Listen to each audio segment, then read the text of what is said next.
Hey boys, I decided to hop in the Jeep, stretch your legs a little bit. I'm gonna go pick up a speed sensor for the driver's side. Unfortunately, they want like 77 bucks for it, total freaking ripoff. But that'll be an OEM replacement.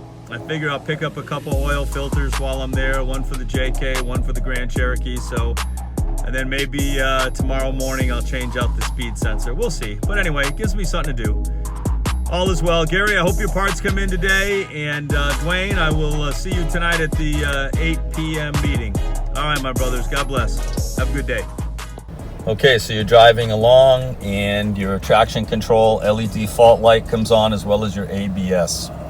When we were at Colebrook a couple of months ago in Connecticut on my way home, I popped these error codes, looked them up.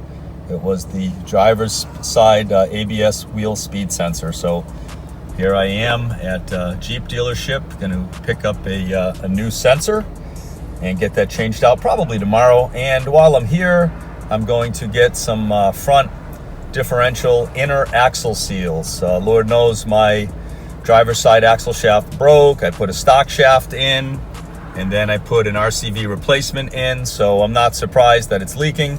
So I'm going to get those parts as well, and a couple oil filters for future oil changes. All right.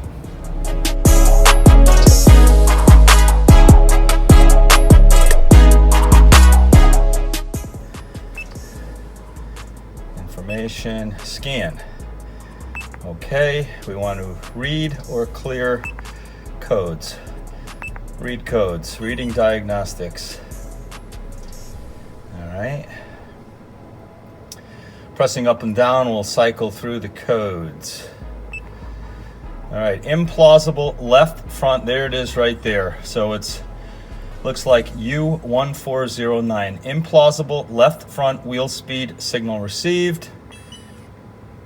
Left front wheel speed sensor signal erratic performance. So this is what you'll get. I've had this happen before. I'm not surprised that it's my driver's side with all the busted axle shafts and replacement shafts and so forth. So I just come back from a Jeep dealership with a brand new sensor, and I'll be changing that sensor out. So I'm going to, let's see here. We're going to exit out of that thing. We're going to clear the codes. Okay, clearing the DTCs. Takes a minute. Okay, so I picked up, while I was at the Jeep dealership, I picked up two new inner axle seals. Those will be changed early this spring. I think I'm going to pull the front axle out, get a truss kit, put some gussets on the C's. We're going to reinforce the front axle shaft, as well as put some heavy-duty ball joints in. There's the part number right there on the speed sensor, right there actually. And there it is right there. Comes with some like dielectric grease right there for it. I've changed a couple of these now over the course of the years with this Jeep. Not a particularly big deal, but I thought I'd do a video on it. Wheel is off, and basically you can see the sensor goes right in through, down in through there into the unit bearing. It's on some clips right here. It goes around in between the coil and the shock mount. And then, believe it or not, this thing plugs in behind the shock tower right here. So I think to get the room, I'm probably going to have to remove this metal cloak wheel well insert. I'm going to look that over. Obviously, I got to take the caliper off and the rotor, and then we'll reevaluate. So there's just some plugs here you can see. Little rubber grommets that follow the brake line. They curve around behind the shock absorber. See? And they plug into another plug behind the shock there. So I think to get my hands in there, I do have to remove one of these wheel well inserts.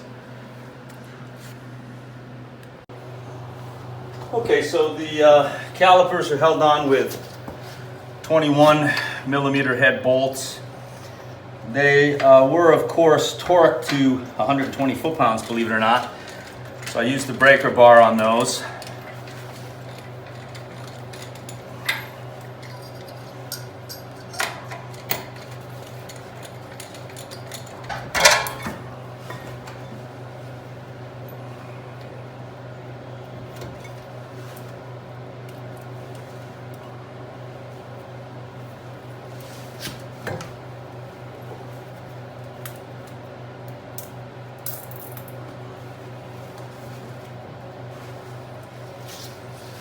All right, this is my spacer ring right here. There goes the rotor.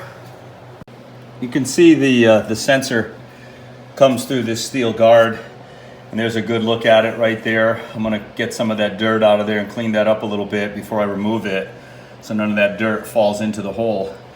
You'll also notice that I always found that they never left you enough room. So when I had this axle out before, at some point I had this shield off right here, and I took a cutting tool and I cut a nice box right there, so I don't have to struggle and put incredible tension on that cable when I go to install it. So I opened up both sides just for ease of changing this sensor out. So that should help me.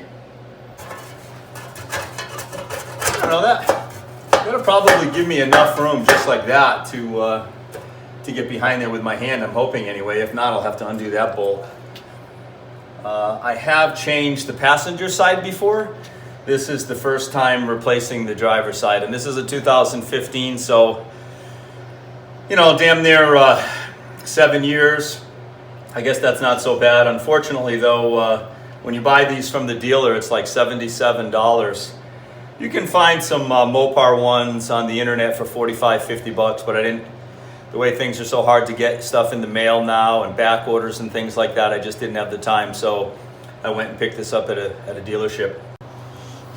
Okay, so the plug has a couple little plastic dimples that go into, they press into a couple holes behind the shock tower. So I was able to free that part, but now I need some slack to actually see the plug and unplug it. So what I'm going to do is I'm going to carefully remove the sensor out of the unit bearing, and I believe this is a 6 millimeter Allen bolt.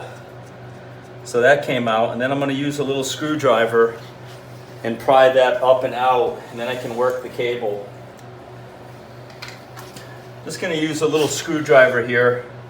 I have had this out. Look at that, come right out. So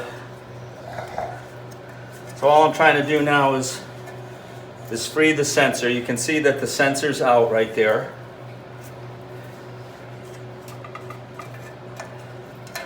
And quite honestly, it's wet. There's some water in there, so I'm gonna have to make sure that I grease that thing up good. Now I can unplug it. You can see that I had to take off the other wheel well insert in the back, so that's off. So now I got all of this slack here, so I'm gonna loop it through.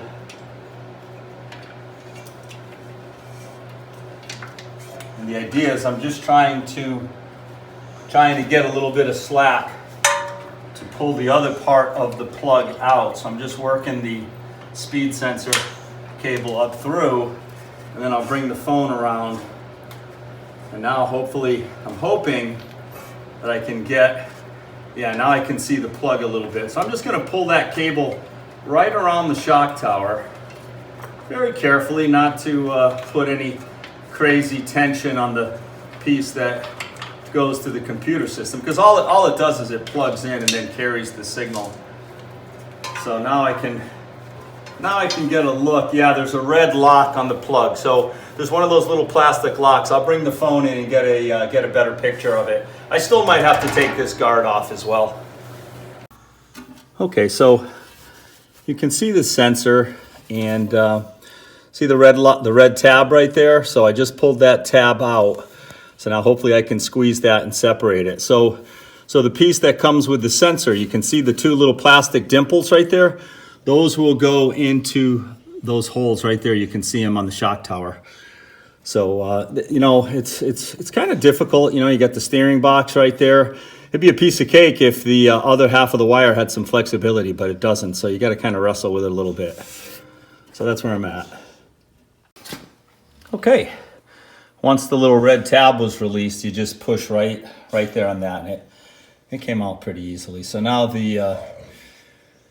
I didn't destroy the sensor. I mean, this one was intermittent, so I'm going to save it, throw it in the toolbox in case I was out on the trail and one got clipped. I can recall last January being up at Badlands in the snow, and I got caught kind of in a culvert in a ditch, and my wheels were spinning at different speeds. I was stuck, I was winching, and I popped an ABS code, and it was a speed sensor, and it screwed up my front lockers. I wasn't able to turn my front lockers on, so it can be problematic. At least that was my experience. So we're gonna get this out and get the new one in.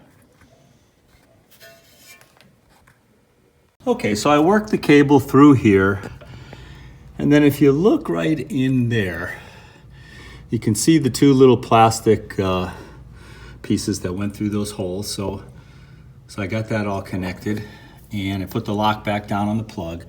So I'm going to carefully work this around behind, in between the shock mount and the coil. It comes with these plastic things. There were a couple, there was a piece of metal here, a bracket that used to be here before I put the lift on it that's been removed.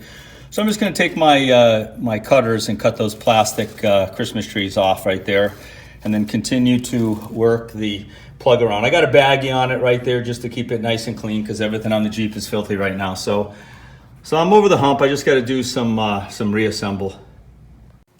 Okay, so quite a bit of work. Unfortunately, I had to add a 1/4 bolt right there. This little stud that came down was stripped. I have this little piece of rubber in here I use kind of like as an insulator. And then I had to bend this out a little bit. You know, I think that when you install this, every Jeep has some different tolerances, and sometimes you got to adjust some of these wheel well inserts. But anyway, the cable's coming down there. You can see the new cable coming down nice. It plugs in, it comes around. So now I'm gonna,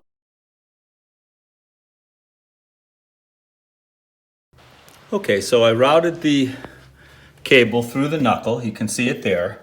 Kept everything loose. And then I used this lubrication all around the gasket on the actual tip of the sensor, and got that in nice. You can see right there that there's no kinks in the wire, and it comes with a new Allen bolt with some blue Loctite on it already, so I'm just going to snug that up.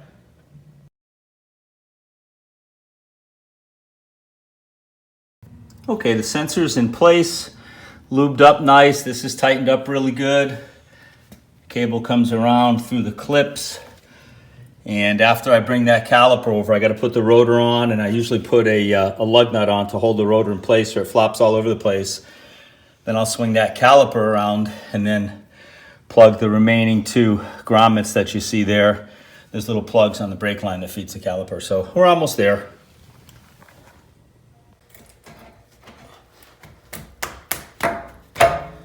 Okay, very good.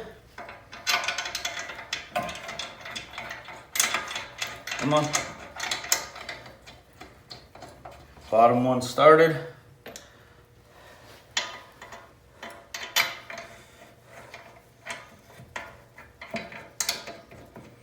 And the top one has started. I'll tighten these up, and you can see how the cable comes off of the sensor. You can see that I opened that up a little bit. Just makes it easier when hooking it up with that shield. The hole that it comes with is just too small in my opinion. You can see how the rubber grommet locks in right there. Goes through the knuckle, hooks up there. And it just follows the brake line all the way around, behind the shock, up along the frame, and then the plug is back there. So I plugged that in and then locked the red locking tab on it. Reinstalled everything. All my wheel well inserts are installed. All in all, maybe an hour to do it. And that's with running into a couple problems with some of the wheel well insert bolts. There it is.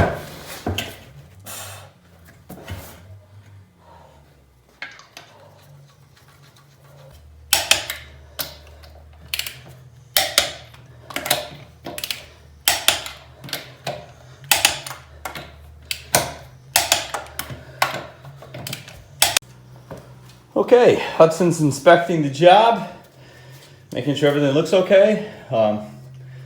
Should be good. Maybe tomorrow we'll take it for a test drive, but I'm pleased with that. All in all, not a bad job.